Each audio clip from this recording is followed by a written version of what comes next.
Welcome back. With us now getting into episode 7, we have passed through a recap even before campaign 1. Talking about how the world began, what the plague is, and narrating a bit of our core lineup, our main characters, our party, up until episode 1. Now, for any of you that are listening in, and you're wondering, why is he talking about this and not playing? To remind you all, this is a campaign that we did quite a while back. And we weren't streaming yet. And when we did, we were new to streaming. Wasn't that great? We didn't start streaming until halfway through this. If you want to try to persevere through it and try to watch the campaign from where we started, it is on your YouTube page. Campaign 1, T's Revenge. But, I'll be honest, we were not that great, and it took us a little time to get some traction. Also taking the fact that we did not start streaming right away in our campaign. So a lot of people got confused. So I'm streamlining it, given a narration of the events that has transpired. Again, if you're watching this new and don't know what's going on, check out the previous episodes to know the world before this. Explain some of the characters before campaign 1 started, a little bit of their backstory, their motivations, why they're doing what they're doing, and a few of the world's plot to know the setting.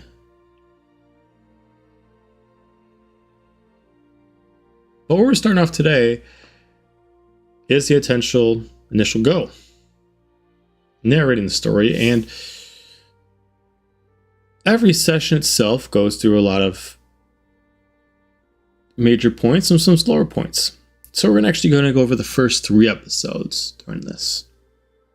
Because the first 3 episodes actually cover a lot of the same thing. So we're going to go right into that.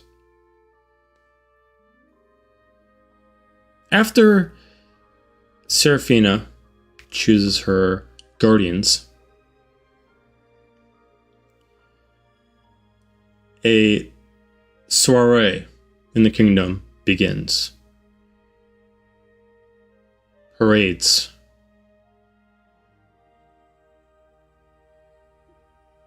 and events of many things to try to appeal to a crowd that have mostly lost hope. Now, to remind everyone, with Seraphina being a genasi, this party is divided. By tradition, she should be a full-blooded human. But the king himself had a daughter first.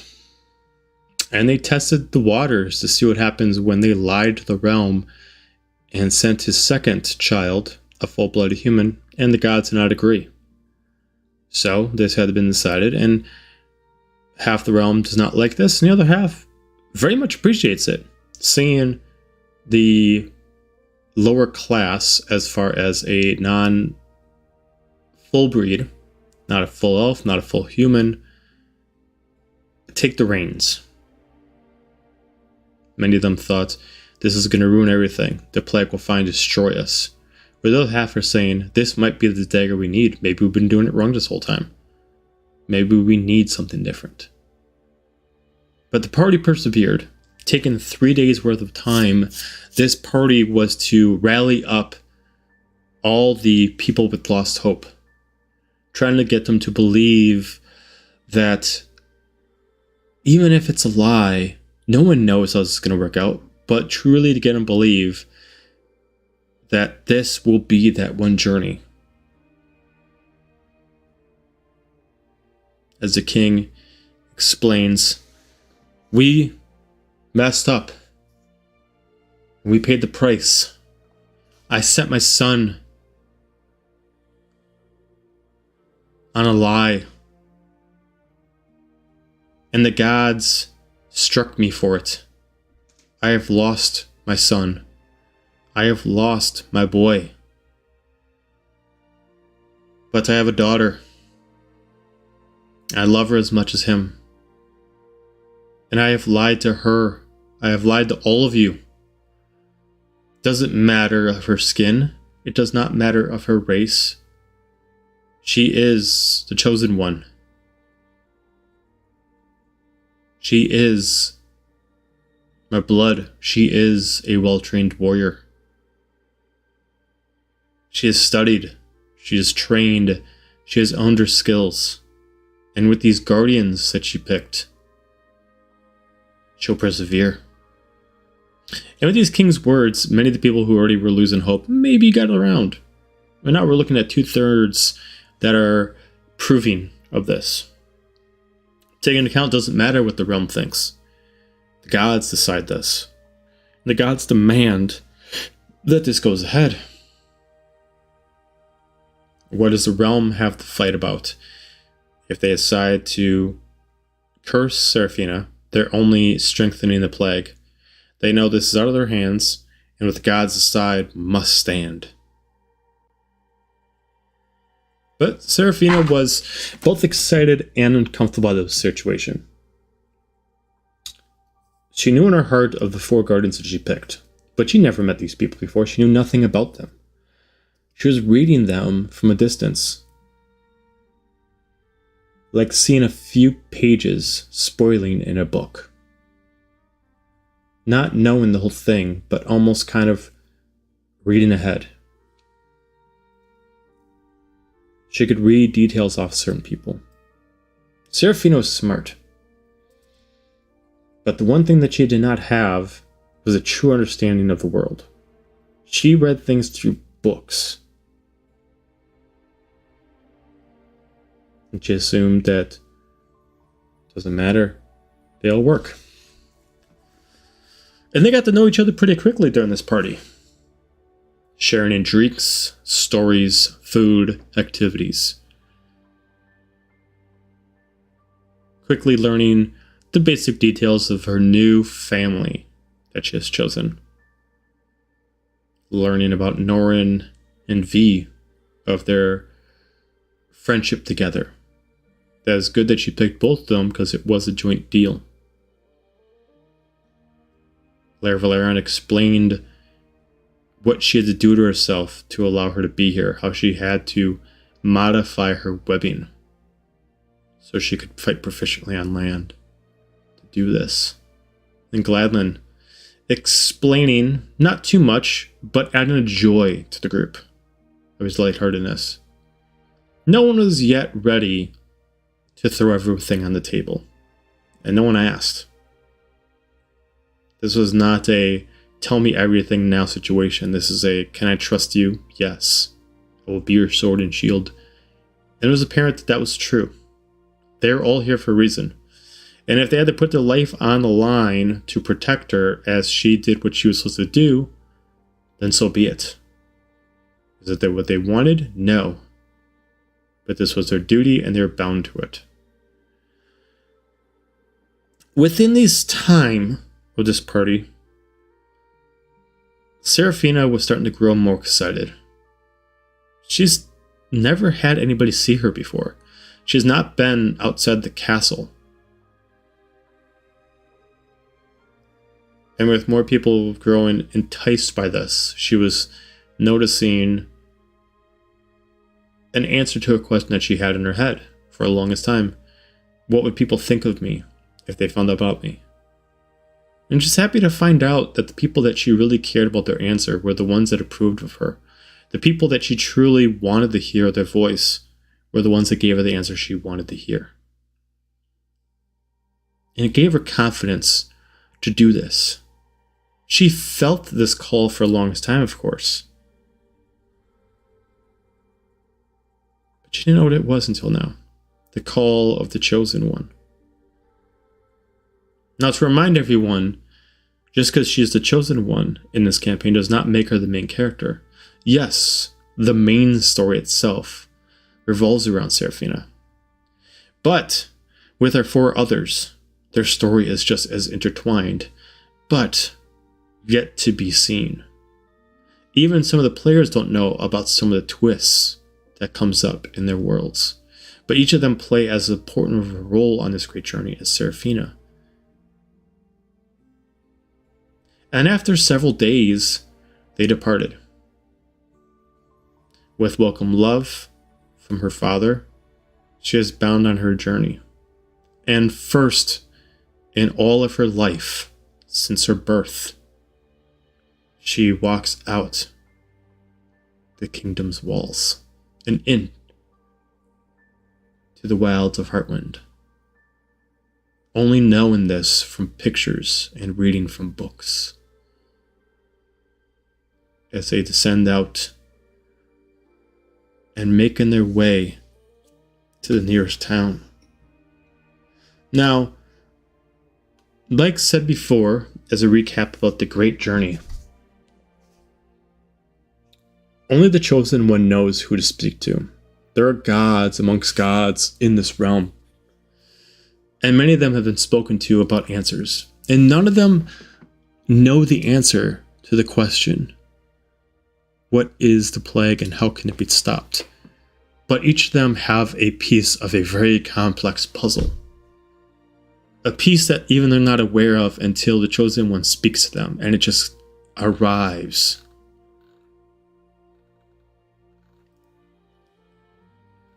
Now, that piece, of course, is a new piece. If Seraphina chooses to speak to a god that's already spoken to, it's possible she could get a piece that wasn't given to the last chosen. And it is Seraphina's decision to choose who to speak to, because all intents and purposes, she is the Chosen One, and this should be more of a gut instinct, other than mathematics.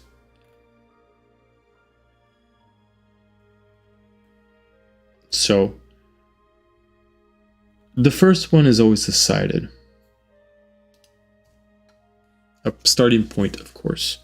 And with her brother failing at his first choice, it was demanded that she would have to come there to fix. So to Vior, she must go. Vior itself is a unique town within the Heartwind lands. Its magic is unique, and it is very well protected. Like an ancient area trapped within invisible walls.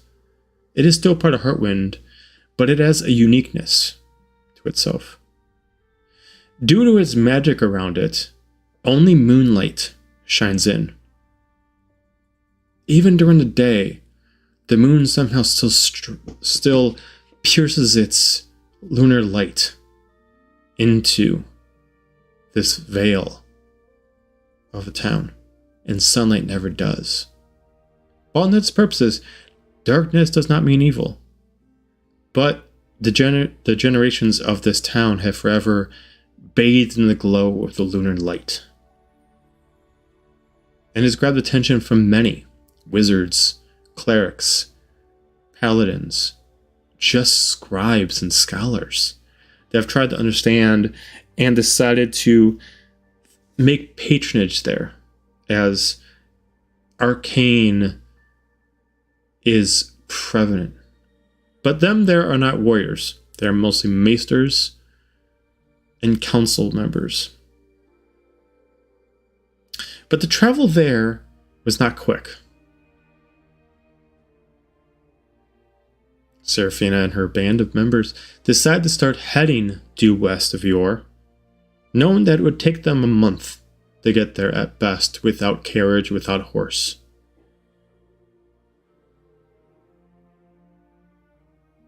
And on that way, trouble brews. Now, to remind, this is new for this whole group. Seraphina has not been past the castle walls, and Seraphina does not truly understand the world. She believes that she does, but she is naive. Like a child first time venturing out. She only knows what she's seen, not what she's encountered. For Gladlin, he truly only really knows of certain things with Nilfgaard Forest. Even the rest of Nilfgaard he has not really fully gone through, and he has mostly been thrown off by his journey here, confused on ways that others deal and present themselves. Valerian is used to being under the water. Even her walking is throwing her off, as she is used to swimming, not walking. Norrin and Vierdril, this is something that they've wanted, but now they must acclimate themselves to it.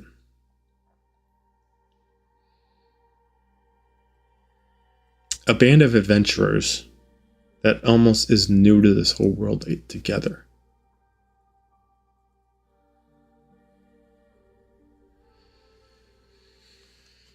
Almost immediately after a couple days worth of travel, road is barred, path is stopped, as they're immediately alerted that the road is blocked due to the fact of bandits. A noble carriage was destroyed, several of their men killed, and many of their possessions taken. The crew were given themselves a couple options. Wait, maybe help. Or they take a side path.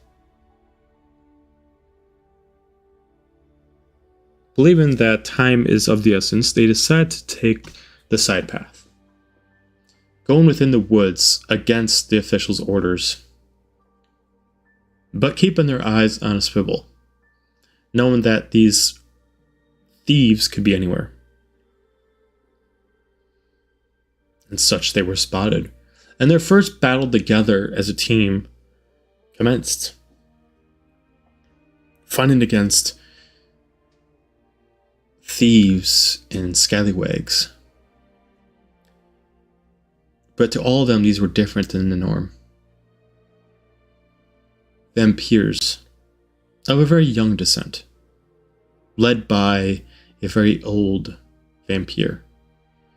But the team itself worked together on the first time enough to scare him off after killing many of his men. The team persisted on, needing Revel. After their first battle together, they made quick haste to the first town to enjoy each other's company, grab some food, have some drink, and learn more about each other and celebrate.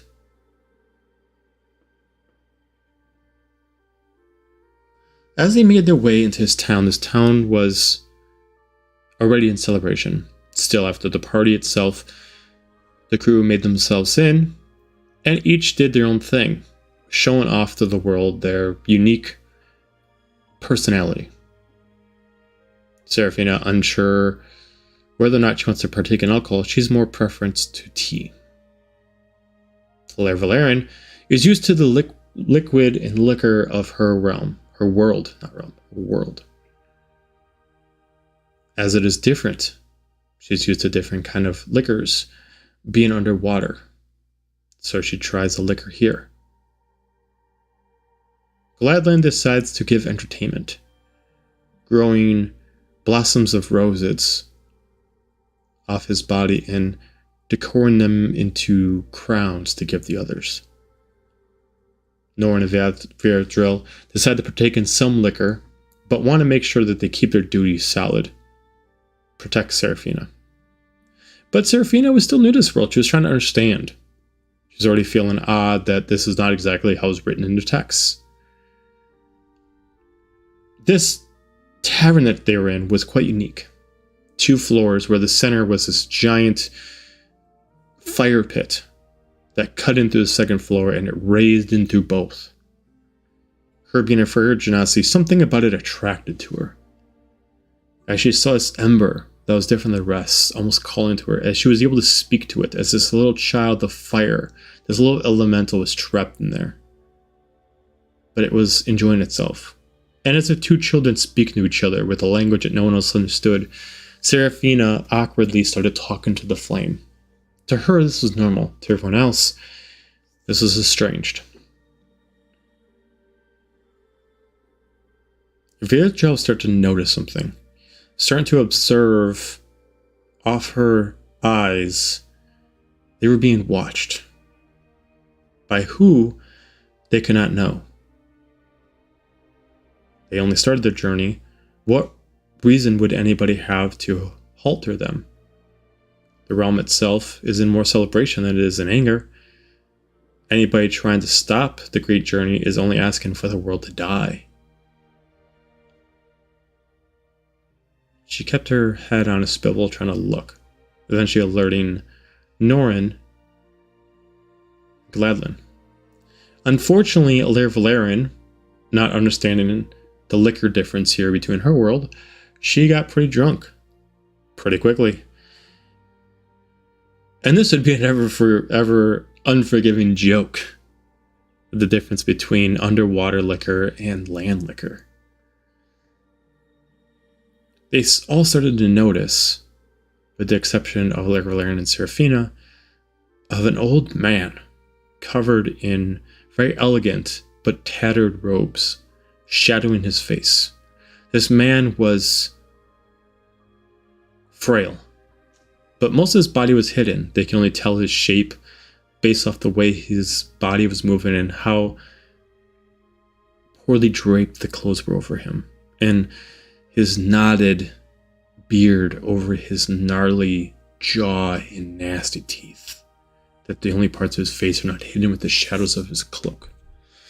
As they start noticing, he's whispering something as the whole area goes quiet. Immediately, our soldiers go in defense. They focus on Seraphina as she starts to notice that she is surrounded. This charm that this wizard did enchanted the crowd to start attacking Seraphina, but to surround first. And unfortunately, due to her incapacity due to the alcohol, Alair Valerian was in the process of doing the same thing. Compelled by this charm, she too was unable to fight the fact that she must acquire Seraphina. As the other three prepare to get ready, townsfolk disappear. As Seraphina is able to fight back and push them away. But Brennan is lost to them, being pulled into the same magic that a ton of folks are, only left with a message, a note of where to go. But they don't know this area that well. As they head outside to try to understand what's going on, they meet a ranger offering services rendered. He seems to have a stake in this. He doesn't know what happened inside, but he can see that they're looking for a way around, hearing their conversation of they must make their way into the forest. Coming in as a charmer. Oh, I can help. For a small fee, of course.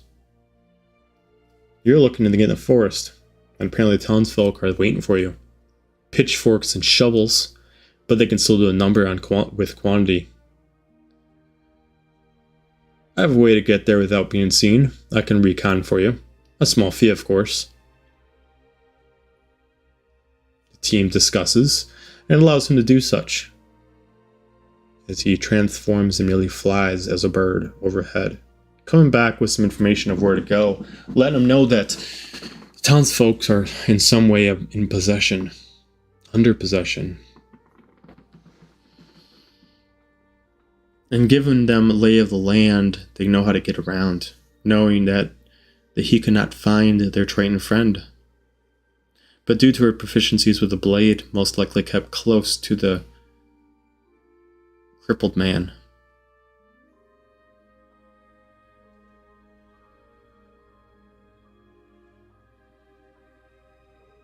Now,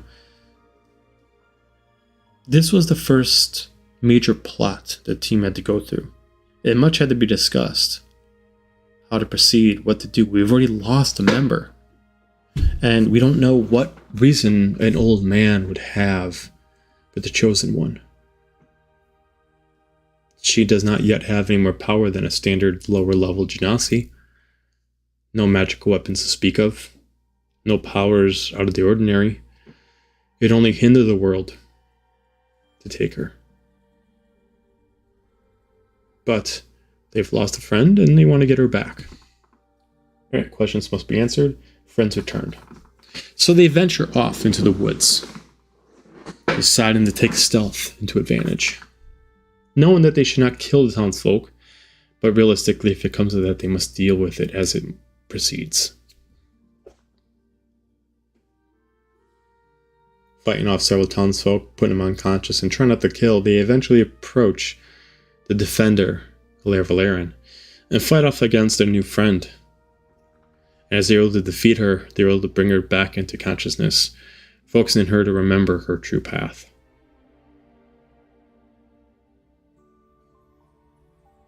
Eventually heading past her with the team reunited,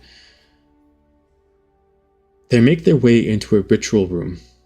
This large crevice within the woods, as a blood ritual is commencing. As they sneak up correctly, silently, they assume that the wizard does not see or hear. No trap has been sprung, no alert.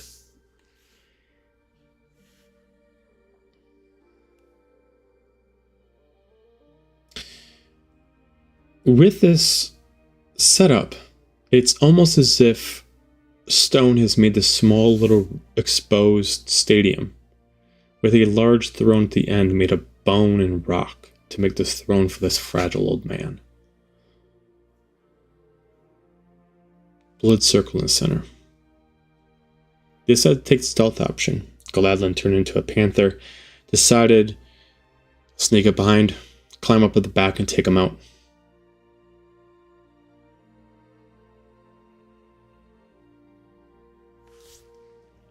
The rest sneak in. But they have no information on the matter. They don't know what they're getting into. As this all happens, immediately prepared, the wizard dodges out of the way as Gladlin tries to jump in and attack, immediately forcing him to be pushed into the blood circle, into a trap. As eldritch tendrils come out in like chains and start wrapping over Gladlin, trapped within this blood ritual. This energy starts getting pulled into the circle and into the body of this old frail man. Battle commences as they'll start fighting this man. Mostly looks like he's lost some magic, but his enchanted items are working in his favor, as he's able to cast spells from his staff without using energy from his own body. He's firing Eldritch Blast after Eldritch Blast, and holding off their attacks, and dodging left and right, and using Misty Step to move around, and he's able to hold off. Eventually, Gladlin escapes, fighting off the spell, as they all attack on full front. As they think they've got the edge on this old man, he just starts laughing.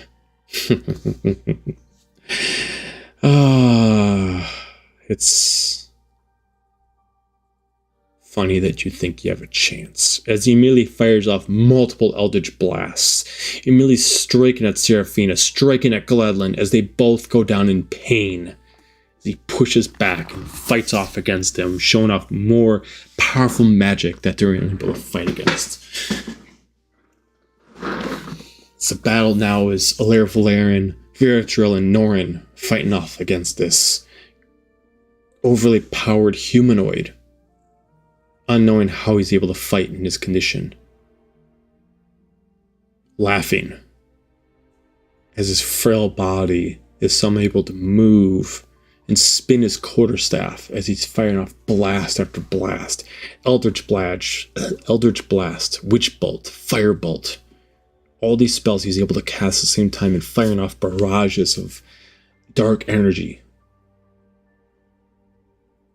As the group are unable to take the time to bring up their friends, it looks like in their first days they've already failed. But as Seraphine is clinging to life, knowing this is too early, there's no way we can fail like this. We've just started. She hears a voice calling out to her, a voice that she's not heard before, but it sounds familiar. Calling to her. calling to her from somewhere else, and she knows it's not there. A warmth that exceeds the warmth of her own body. Calling to her. An invisible hand comes down to have her grasp as she reaches up to grab it, and she immediately feels her body ignite. As she immediately rises up and levitates in the air in slow motion, immediately ignites phoenix wings, and her hair ignites in a full flame of embers. Immediately casting this ability, unknown of what she does, she immediately revives Gladlin without touching, due to the power of her phoenix that has ignited from her ability that is not known in Genasi, but somehow she was able to transform into this humanoid phoenix, as you see on the screen. With a new twist of power, Seraphina was able to scare off this man as he pulls back in defense.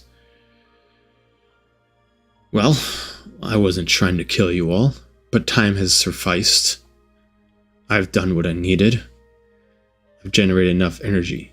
As they've all noticed that the amount of time that they were fighting here, the energy was being copied into it. The blood circle. As he just takes a deep breath. As a phantasmal form copies off him and pulls in the back. As this phantasmal form is a younger version of him, as it regains energy and immediately grabs him by the neck and starts choking at him, as his old form starts to fade away, and his phantasmal form turns into a physical form, as now he is able to copy himself and make a younger form, as he just drapes his fingers to his hair and looks and dusts off his jacket, and now in a more elegant form you see this charming, dark, elegant man. It's good to be back. I applaud your battle. I dare not fight it anymore. That form of yours, dangerous to both of us. I've done my part. I've gotten what I needed. You all have sufficed. As he doesn't bother, he just tosses away his staff, unneeding of it, as he's casting magic with his hands. Remember my name, for if you see me again, I will not let you live so easily. Valeris Vicari. Pleasure.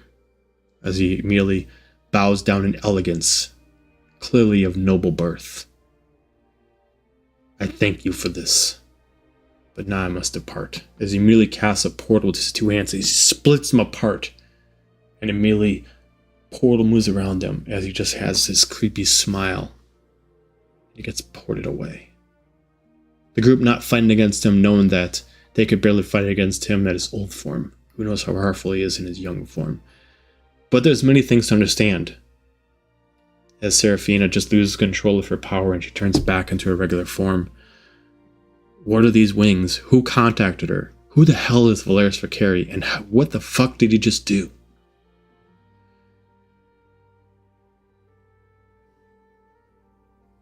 Too many questions too early in the journey, but clearly a problem that lies ahead.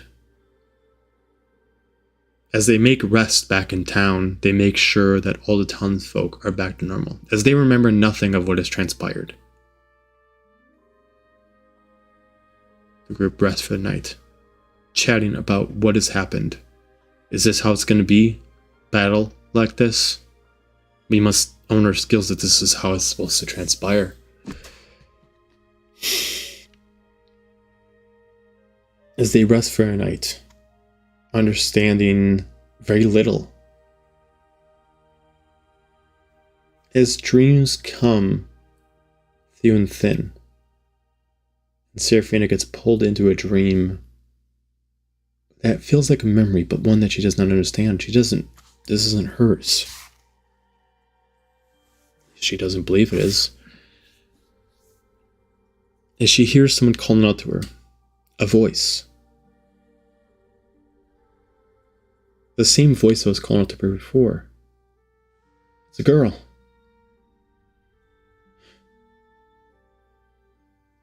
What should we name her? Seraphina. Then the dream goes away. Now, Seraphina has always wondered about her mother. She's been told stories from her father, but she dares not to tell her the whole truth. Her father told her that her mother died, and she was not from this world. And to make sure that she stayed alive, to make sure she passed correctly, she must go back to where she came from. But he never really told her where she came from, why she was here. Why did he not go with her? Why did she have to leave us, and why couldn't they follow her? Questions that now plague Seraphina that she avoided for the longest time. Is the person who contacted her real mother? What is this power? Why? This is not a power for the chosen one. This is something else. Whatever this was allowed her to fly, allowed her to heal people, revive people. But it did a damage to her.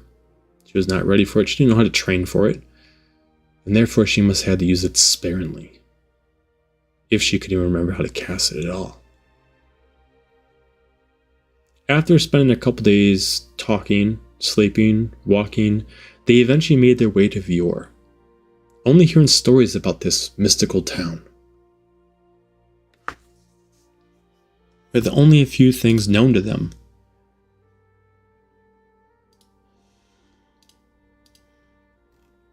They were told that there was a grand temple here. A temple forever blanketed in the darkness, but the god within was one of light. Name of Liliel, the god of night, and the god of the moon.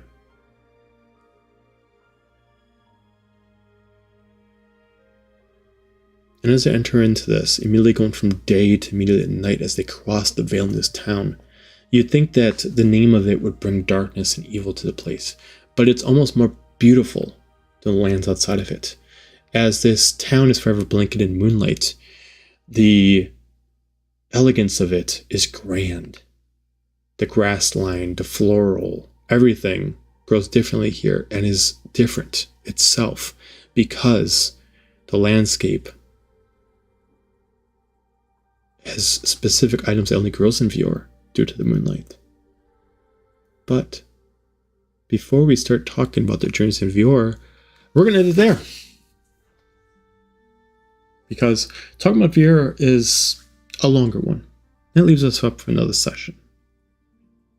This specific 40 minutes I just did is the first 5 sessions, 6, 7.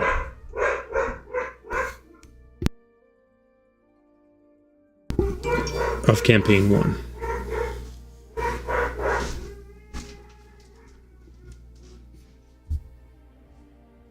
And it starts off ever so lightly, but immediately thrown into turmoil. And for any of you that watching my campaigns, you know that peace is few and thin. Always twists and turns come in. And this started with campaign 1. So, hope you all enjoyed the great journey. Next week we will do the town of Vior. And Seraphina meeting her first god, Liliel, the god of the night.